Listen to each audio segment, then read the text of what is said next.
Non, vous parliez en fait de la confiance. C'est intéressant cette notion en fait de la confiance parce que vous, par exemple, vous avez confiance. Comment ça se construit la confiance en fait? Ça se construit comment est-ce que vous avez confiance en quelqu'un qui vous raconte tout et son contraire du jour au lendemain? La confiance, est-ce que vous pensez que ça se décrète?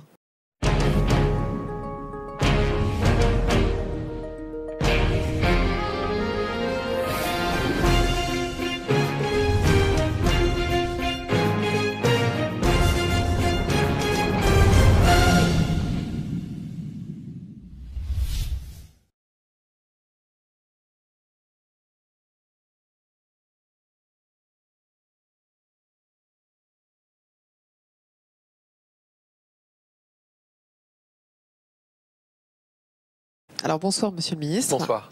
Alors j'ai pris connaissance moi d'une note d'expertise grand public sur les vaccins ayant recours aux technologies OGM. Qu'est-ce que vous appelez technologie OGM en c'est le docteur Christian Vélo du comité de recherche et information indépendante sur le génie génétique. C'est pas je ne connais pas, mais qu'est-ce que vous appelez OGM?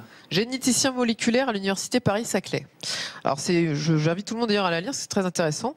Alors vous, en fait, si on vous écoute, il n'y a aucun risque. C'est pas ce que j'ai dit. Ah, vous dites l'ARN peut tout aller dans l'ADN. C'est absolument pas ce qu'il dit bizarrement. Lui, il n'est pas du tout du même avec vous. Alors la première chose que j'ai envie de vous dire, c'est pourquoi on vous croirait en fait, Olivier Véran? Ça fait des mois que vous nous racontez n'importe quoi.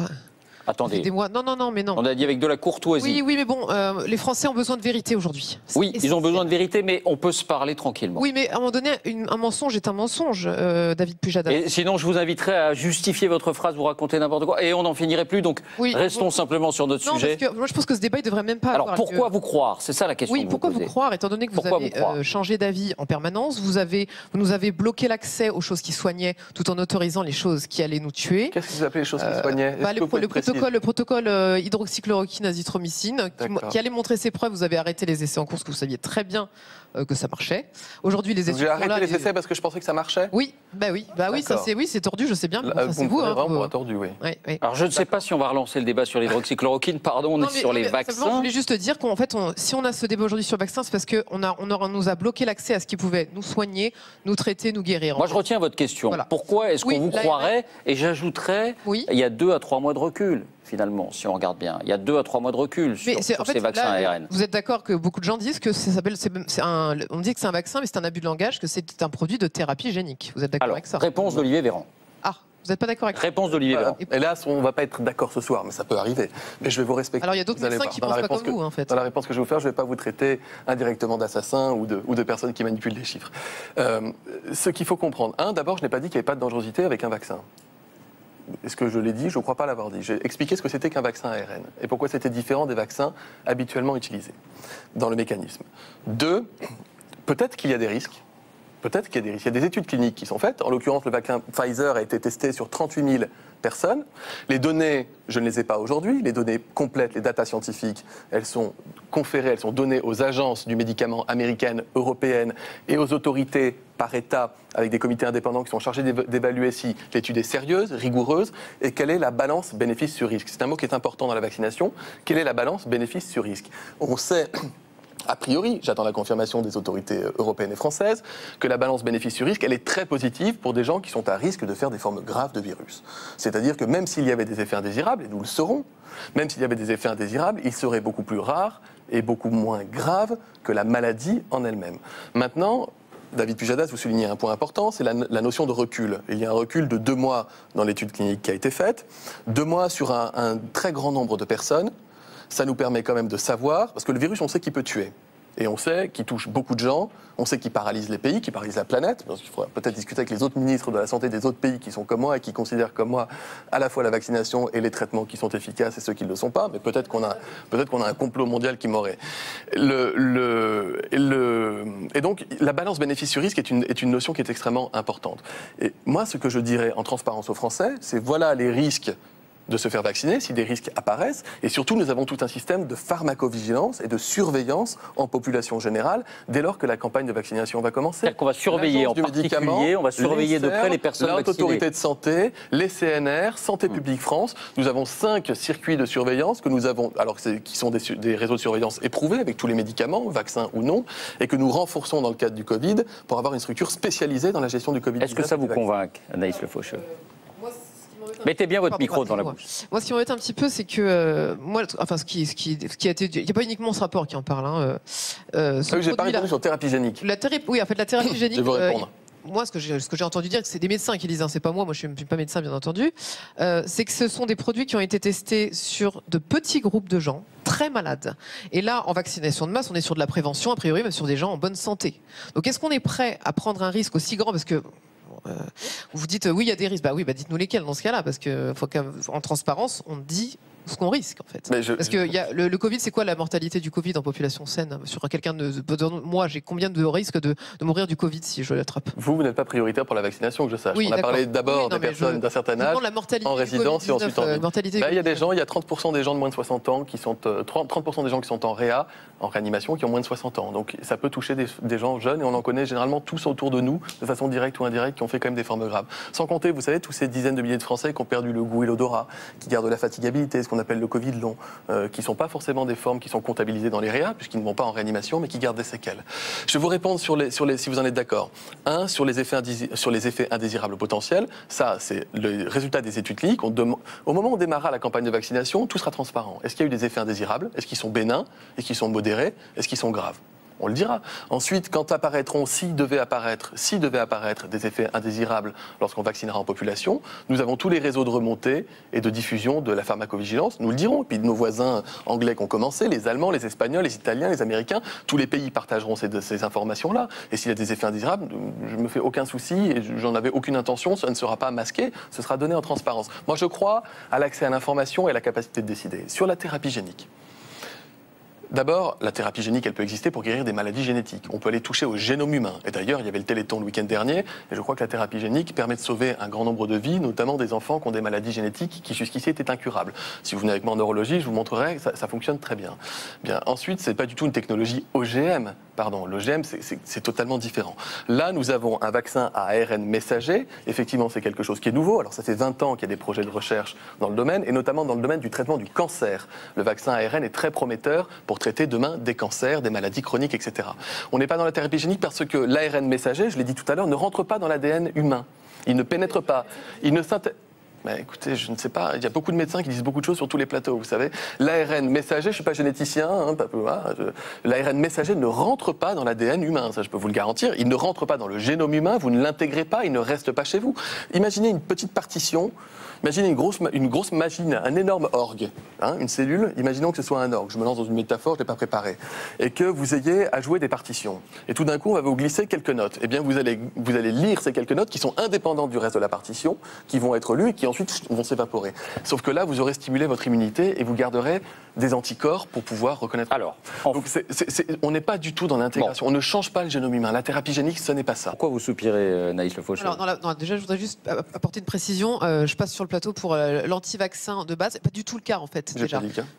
J'ai mes vaccins à jour. Je considère qu'en fait, le débat en France est très réducteur. C'est-à-dire c'est soit vous êtes pour, soit vous êtes contre. Les anti-vax sont des complotistes. Quand on est anti-vax, on est contre tous les vaccins. Enfin, c'est ridicule, quoi. On peut avoir une position intermédiaire, interroger l'intérêt de certains vaccins et d'autres non. Enfin bon, voilà, le débat n'est pas. Vous êtes vacciné oui, moi j'ai par d'autres vaccins. Bon, j'ai jamais été contre ça. Mes enfants le sont aussi. Enfin. Non, vous parliez en fait de la confiance. C'est intéressant cette notion en fait de la confiance parce que vous, par exemple, vous avez confiance. Comment ça se construit la confiance en fait? Ça se construit comment est-ce que vous avez confiance en quelqu'un qui vous raconte tout et son contraire du jour au lendemain? La confiance, est-ce que vous pensez que ça se décrète? Vous ne pensez pas que ça se gagne?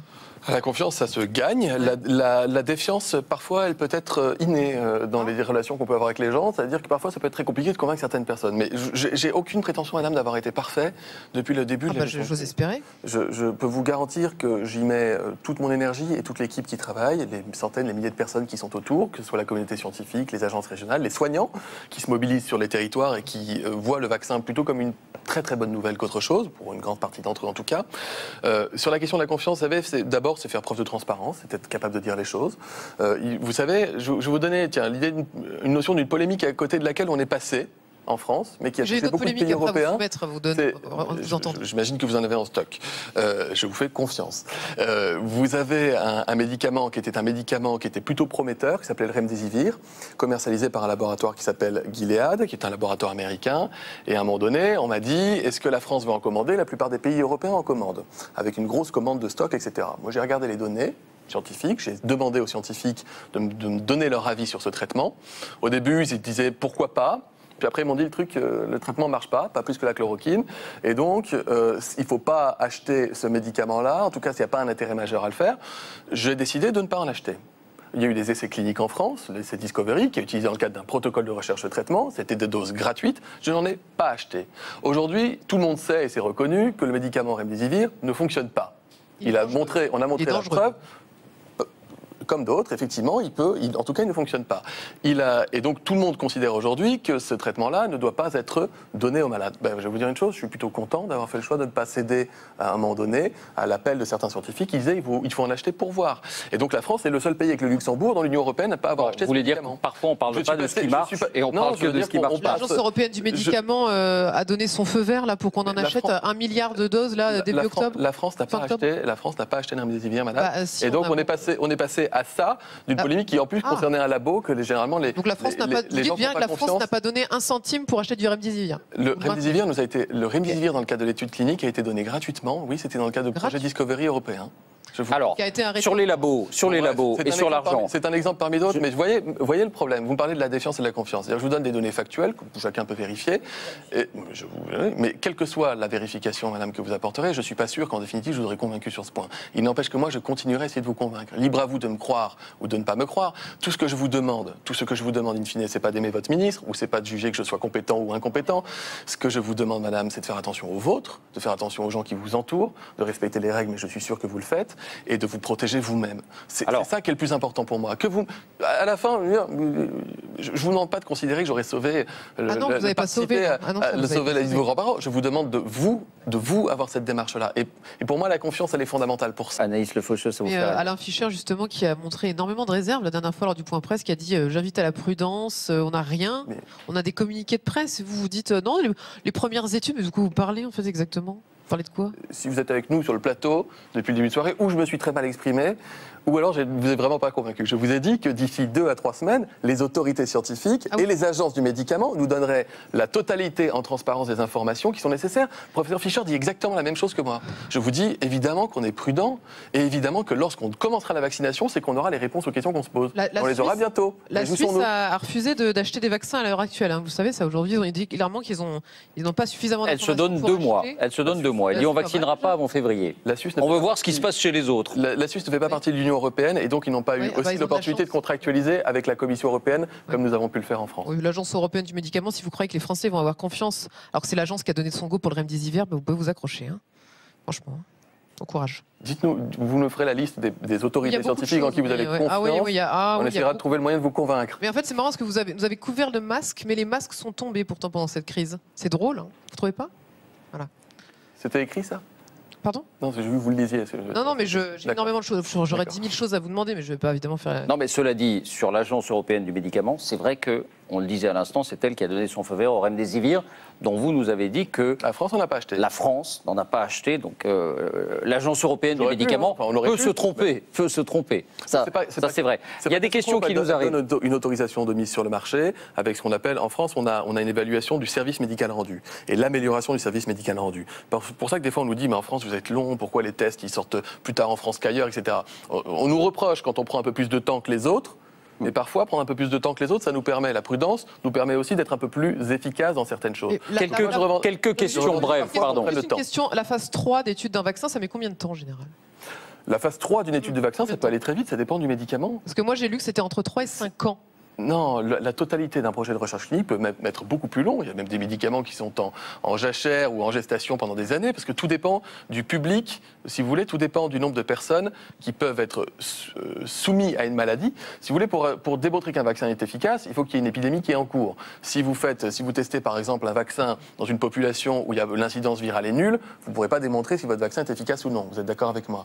Bon, donc quand vous êtes sur un échantillon de 38 000 Américains au moment où ils sont en pleine vague épidémique, et il y a plein de gens qui se contaminent, ça vous permet d'avoir dans un temps très court vos deux populations, celle qui est vaccinée et celle qui ne l'est pas, et de regarder qui a attrapé le virus et qui ne l'a pas attrapé, et qui a eu des effets indésirables éventuels et qui n'en a pas eu. Je voudrais simplement vous demander si vous avez été convaincu par la nécessité de se faire vacciner à l'issue de ce dialogue. Au moment venu. Oui, mais pas tout de suite, quoi. Bon. On va attendre, regarder ce qui se passe au Royaume-Uni, par exemple. Et attendre. Oui, non, moi je me vis comme responsable pour moi et pour les autres, et donc bien entendu je serai vaccinée. Anaïs ? Moi, je vais plutôt prendre de la vitamine D, du zinc et de la vitamine C, en fait. Ce serait ça que vous devriez donner dans les EHPAD, d'ailleurs. Il paraît qu'il y a des dizaines et des dizaines d'études aux États-Unis. Professeur Olick, professeur Maric, qui ont étudié les bénéfices de la vitamine D. Vous voyez ? Donc pas de vaccin pour vous dans l'immédiat. Pas convaincu. Non, ça c'est clair.